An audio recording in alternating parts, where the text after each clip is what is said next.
नमस्कार दोस्तों, मेरा नाम है नितेश सिंह और आप देख रहे हैं मेरा यूट्यूब चैनल जिसका नाम है नोटबुक। इस वीडियो में हम बात करेंगे अर्नव गोस्वामी की गिरफ्तारी के बारे में। ऑफ कोर्स अभी तक आपको पता चल गया होगा, अर्नव गोस्वामी गिरफ्तार हो चुके हैं। एक्चुअली 2 दिन पहले गिरफ्तार हो चुके थे। टाइम ना मिलने की वजह से मैं वीडियो रिकॉर्ड नहीं कर पा रहा था। इस वीडियो में हम जानने की कोशिश करेंगे कि क्या रीज़न थे अर्नव गोस्वामी के गिरफ्तार होने के, किन चार्जेस पर उनको गिरफ्तार किया गया है, पहले क्यों नहीं गिरफ्तार किया गया जब उन्होंने उद्धव ठाकरे के खिलाफ और सोनिया गांधी के खिलाफ कमेंट किए थे या और भी चीज़ें करी थी पूरे लॉकडाउन में। हालांकि उन्होंने बहुत कुछ किया था, उसके बारे में हम बात करेंगे। और इस वीडियो में ये भी बात करेंगे कि कौन कौन से लोग उनके समर्थन में हैं, कौन कौन से लोग उनका अपोज कर रहे हैं। मेरा कुछ अपना पर्सनल व्यू भी होगा इस वीडियो में। अगर आप उसे असमर्थता रखते हैं तो आप बिल्कुल अपने व्यूज़ को रखने के लिए पूरी तरीके से आज़ाद हैं। तो आइए शुरू करते हैं इस वीडियो को। एक संस्था है जिसका नाम है रिपोर्टर्स विदाउट बॉर्डर। ये है पेरिस में। ये एक रिपोर्ट निकालती है, international press freedom index. India में इस बार उसका उसमें रैंक था 142। आई एम श्योर अगले साल रैंक और ख़राब होगी। और टोटल आई थिंक 180 कंट्रीज़ हैं जिसमें ये रैंकिंग देता है, और 142 वे रैंक पे आना बहुत ही सेम की बात होती है। और इस बार की जो रिपोर्ट आएगी उसमें इंडिया का रैंक और ख़राब होगी, खास करके इस इंसिडेंट की वजह से, जो अरेस्ट हुआ अर्नव गोस्वामी का।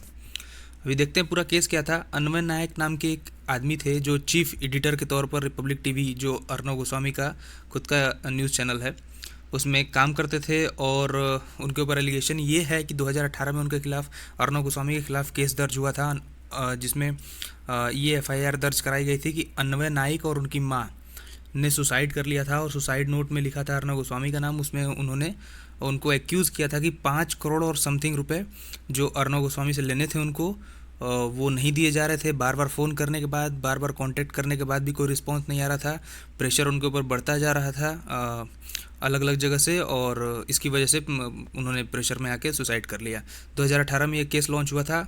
यहाँ पे आप देखेंगे ये लिखा हुआ है, he had held trio for the death of alleging non payment of the due by them. 3 लोग थे अर्नव गोस्वामी के साथ, 2 लोग और थे जो उनका पेमेंट नहीं कर रहे थे। एफआईआर जो था तीनों एक्यूज़ के खिलाफ 2 साल पहले लॉन्च किया गया था अलीबाग पुलिस स्टेशन में। उस एफआईआर की कॉपी को बंद कर दिया गया, फाइल को बंद कर दिया गया। लेकिन अभी इसको फिर से 2020 में खोला गया है और फ्रेश इन्वेस्टिगेशन स्टार्ट हुआ है पुलिस के द्वारा। ऑफ कोर्स पॉलिटिकल मोटिव है इसके पीछे। और फिर उसके बाद अर्नव गोस्वामी को गिरफ्तार किया गया उनके घर से। अभी आप देखेंगे कि कुछ वीडियो फुटेज जारी हुए हैं अर्नव गोस्वामी के घर से, जिसमें दिखाया जा रहा है कि पुलिस उनको करीब बहुत समय तक, मैंने तो छोटे छोटे क्लिप देखे हैं, उसमें बहुत समय तक पुलिस उनको मना रही है कि आप चलिए आप चलिए। वो नहीं चल जा रहे हैं, उठ रहे हैं, बैठ जा रहे हैं। फिर उनकी वाइफ वीडियो रिकॉर्ड कर रही हैं।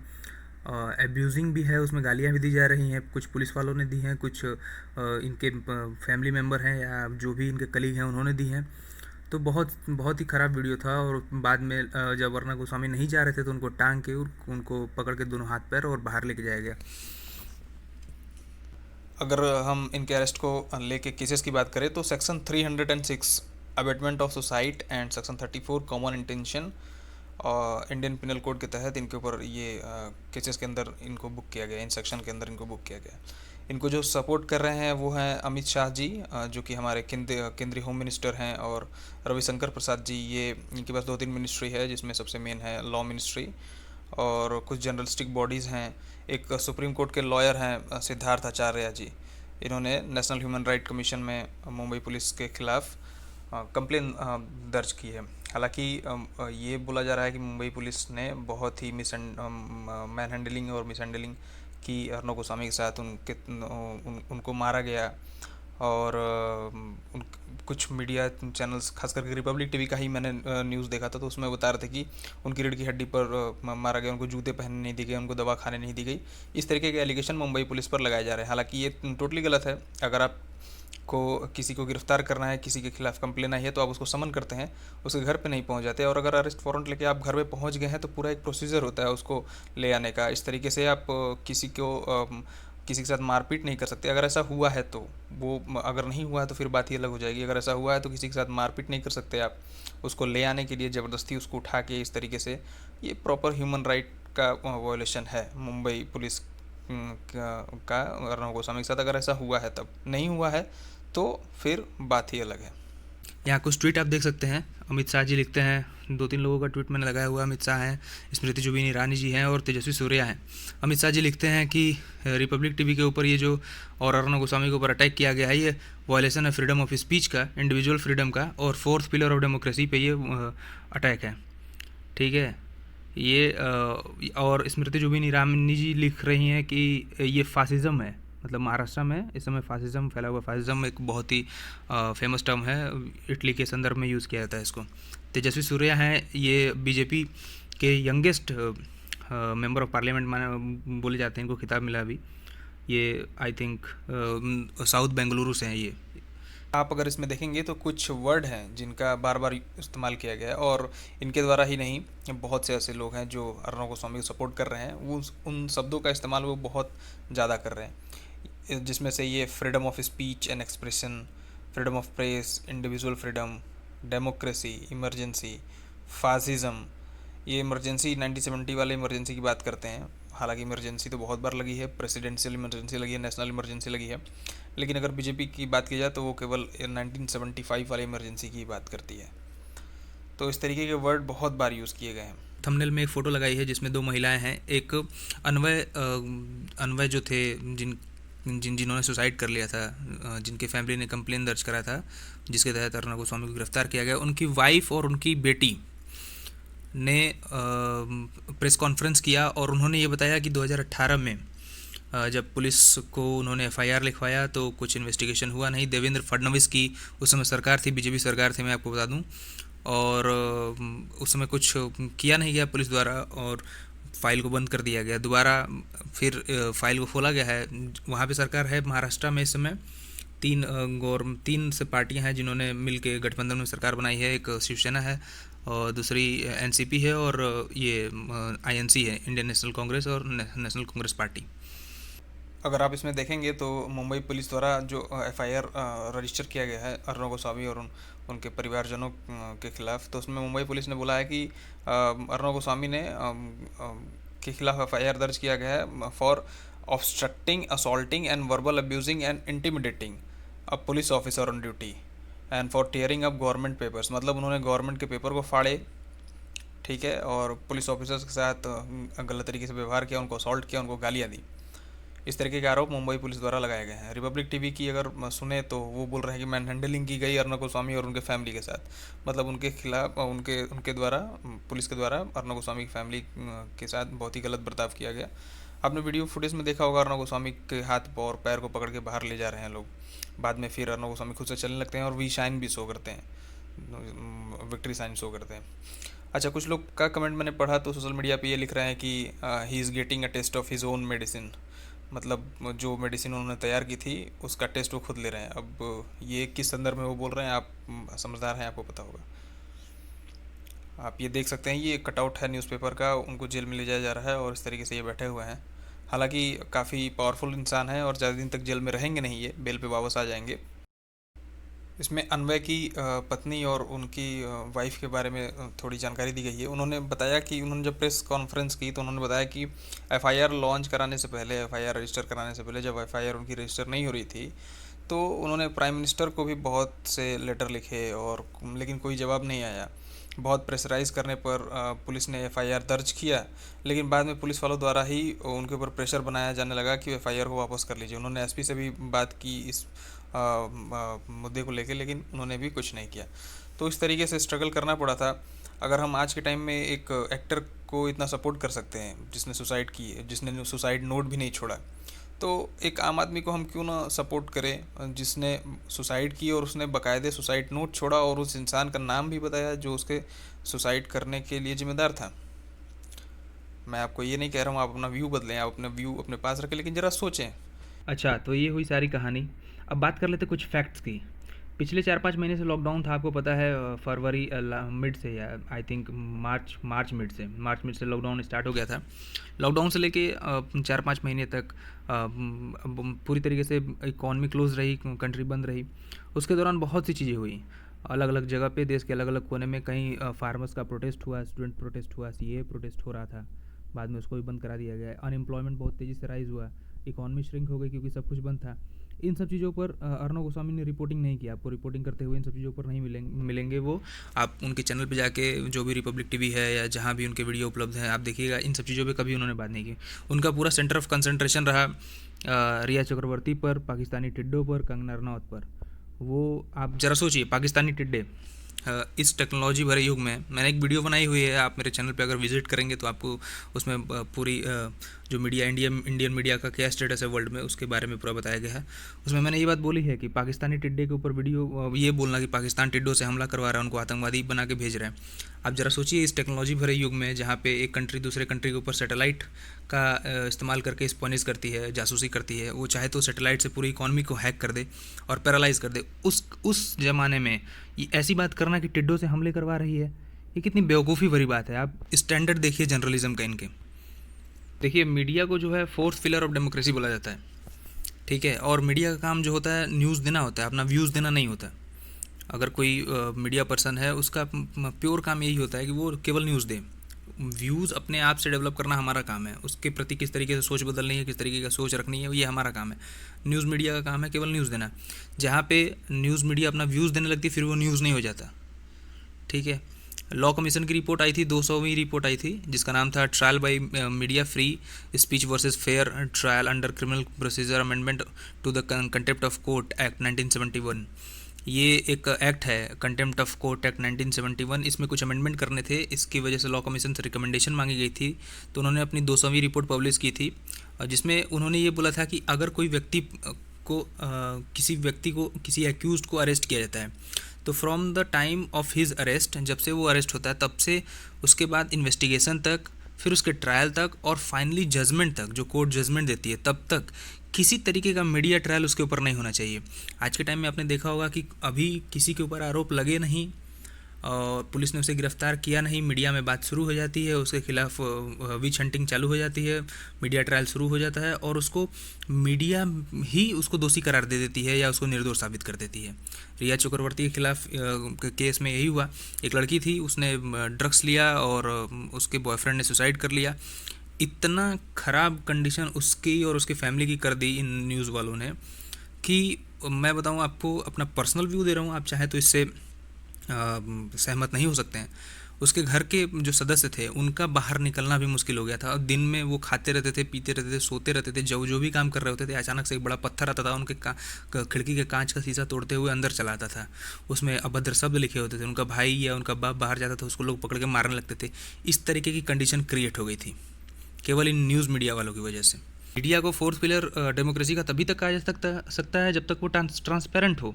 वो आपको वही न्यूज़ दिखाए जो एक्चुअली है, उसमें कुछ मॉडिफिकेशन ना करे, कुछ अपनी तरफ से ना जोड़े, अपना व्यू ना दे, बेसिकली केवल न्यूज़ दिखाए। कैरेक्टर असैसिनेशन आजकल की मीडिया आप देखिए मैक्सिमम।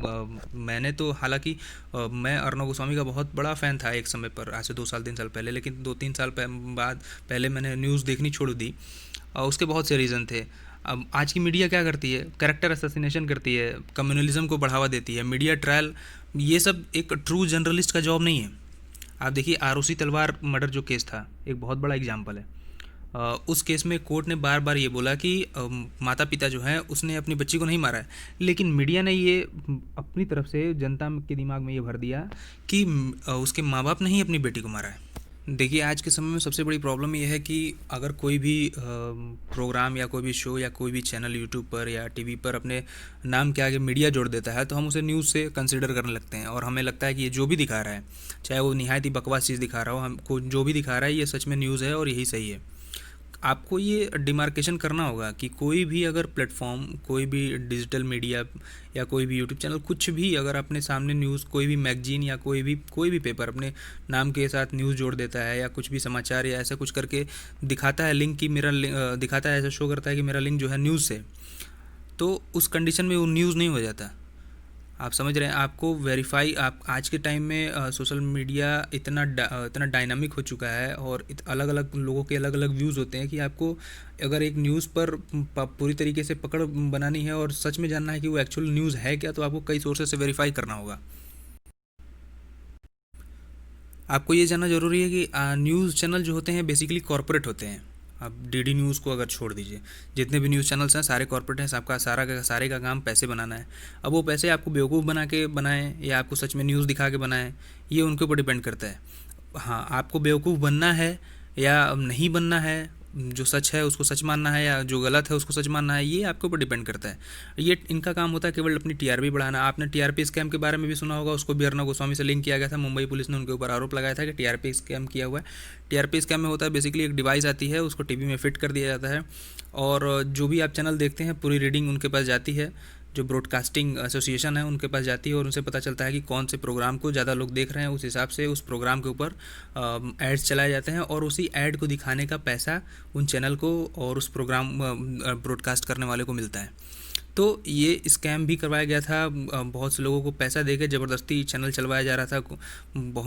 500 हज़ार रुपये बांटे गए थे कई लोगों को अलग अलग पार्ट्स ऑफ इंडिया में कि आप यही चैनल देखिए, आप मत देखिए, चला के टीवी छोड़ दीजिए, हमारा टीआरपी बस बढ़ना चाहिए।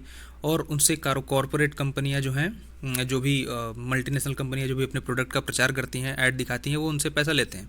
ये टीआरपी स्कैम था। तो अर्नब गोस्वामी के खिलाफ यही आरोप लगाया गया है। फिलहाल अभी इसका इन्वेस्टिगेशन हो रहा है, आरोप पूरी तरीके से सिद्ध नहीं हुआ है। तो बेसिकली ये वही चीज़ दिखाते हैं जो हमें देखने में मज़ा आता है। कम्युनल वायलेंस दिखाएंगे, झगड़ा दिखाएंगे, गाली गलौज दिखाएंगे, लड़ाई दिखाएंगे, कुर्सी पर उछलेंगे, चिल्लाएंगे, ताली बजाएंगे, ये सब दिखाते हैं। न्यूज़ कम होती है और बकवास ज़्यादा होती है। अब मैं ये नहीं कह रहा कि हमें वो चीज़ें नहीं देखनी चाहिए, ऑफ कोर्स देखनी चाहिए, हमें हमारा एंटरटेनमेंट होता है तो हमें ज़रूर देखनी चाहिए। लेकिन आपको हमें ये बात समझने की बहुत ज़रूरत है कि एंटरटेनमेंट में और एक्चुअल न्यूज़ में बहुत अंतर होता है। अगर जैसा कि मैंने पहले बताया, कोई भी प्रोग्राम, कोई भी टीवी शो, कोई भी न्यूज़ चैनल या यूट्यूब चैनल अपने नाम के आगे न्यूज़ जोड़ देता है या अपने आप को उससे एसोसिएट कर लेता है, दैट डजेंट मीन कि वो न्यूज़ चैनल है और सच में आपको न्यूज़ दिखा रहा है। वो आपका एंटरटेनमेंट कर रहा है, ऐसा भी हो सकता है। तो आपको इसमें डिमार्केशन करना होगा कि अगर वो न्यूज़ दिखा रहा है या जो भी चीज़ दिखा रहा है वो उसमें सच्चाई कितनी है, सच्चाई है भी या नहीं, और अगर है तो कितनी है।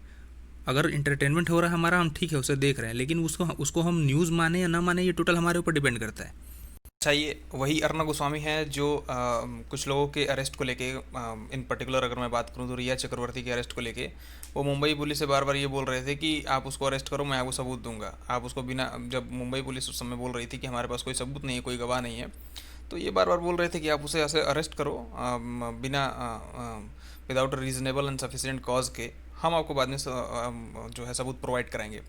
आयरनी ये है इस बार हुई कि मुंबई पुलिस ने अर्नब गोस्वामी को ही बिना रीजनेबल और सफिशिएंट कॉज के गिरफ्तार कर लिया है।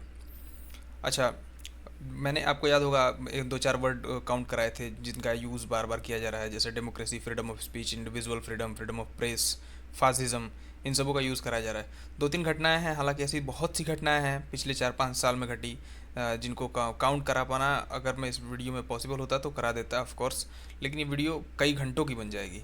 तो दो तीन इंसिडेंट जो मुझे रिसेंटली याद आया उनको मैंने यहाँ नोट डाउन किया हुआ है, उनको मैं बताना चाहूँगा आपको।